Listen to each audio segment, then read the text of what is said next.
Bonjour chers amis, je me trouve aujourd'hui devant une station essence de ma circonscription. Comme vous pouvez le voir derrière moi, les prix des carburants sont élevés, très élevés.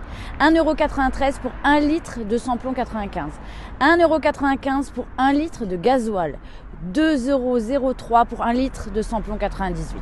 Les prix des carburants routiers ont connu au cours du mois écoulé une hausse comprise entre 17 et 27 centimes du litre, alors qu'en même temps, le prix du baril du pétrole s'effondre.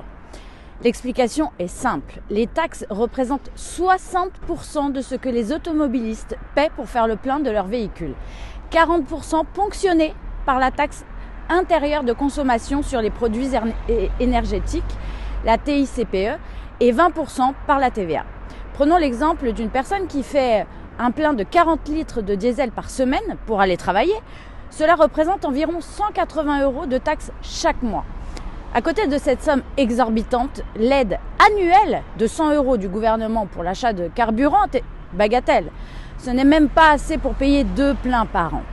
Alors que le gouvernement macroniste crée des aides dérisoires et ridicules, le Rassemblement national propose concrètement de baisser la TVA de 20% à 5,5% sur les carburants, ainsi que de supprimer la taxe intérieure de consommation sur les produits énergétiques, la TICPE, qui est en réalité une taxe sur une taxe.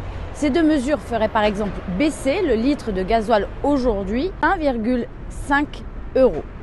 En plus de ramener les carburants à un prix décent, nous voulons une diminution d'au moins 15% des péages par la renationalisation des autoroutes.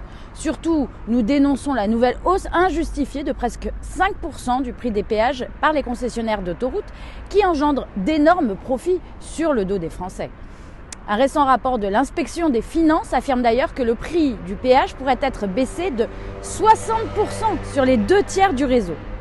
En clair, les automobilistes subissent un racket à grande échelle orchestré par le gouvernement, aussi bien à la pompe qu'au péage. Je peux vous garantir, chers amis, que les députés du Rassemblement national, dont je fais partie, seront toujours aux côtés des automobilistes pour s'opposer à cette odieuse raquette qui dure depuis bien trop longtemps.